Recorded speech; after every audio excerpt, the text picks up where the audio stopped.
understand what is object relational mapping, which was a recent uh, mapping concept used in software industry. Uh, let's look into what this object relational mapping. This is actually heavily used in software engineering, which actually allowing developer to interact with object-oriented techniques with the database. So object orientation, we know there will be, you have objects. When this object has common features, when you group them, it's a class. So mainly object and classes. So this, the object oriented paradigm is mapping into a database is very simply the object relational mapping. Instead of writing the SQL queries, as we know, we need to write SQL query in order to develop a database and to retrieve data that what we want and to store data also. So without writing SQL raw SQL queries, developer can interact with the database using the programming language objects such as classes, methods, and their attributes.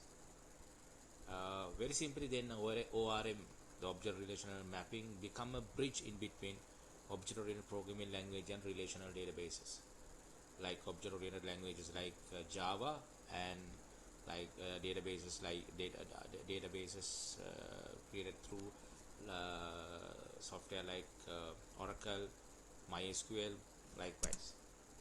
So there are, you need to understand in key concept when it comes for object orientations and object-oriented paradigms. See, you have mainly two objects and a class. As object, it can be thing, person, or a place. Instance of a class is object.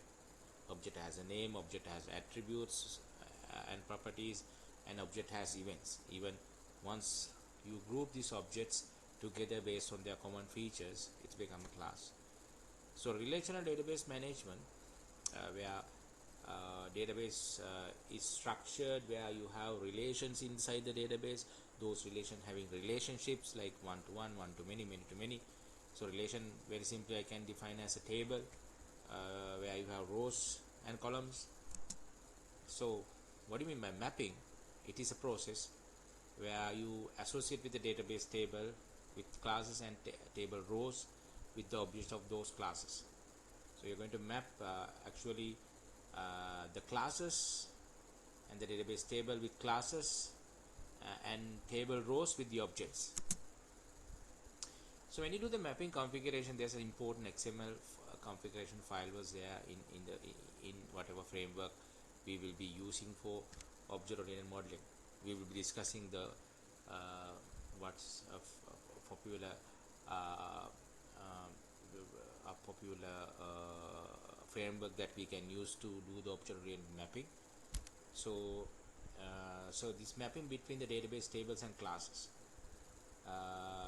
So this, when you done this, there will be a file called XML configuration file. As you know, the data sets and the tables are represented through XML configuration XML files. So that XML configuration file will be there to do this mapping. So let's discuss the rest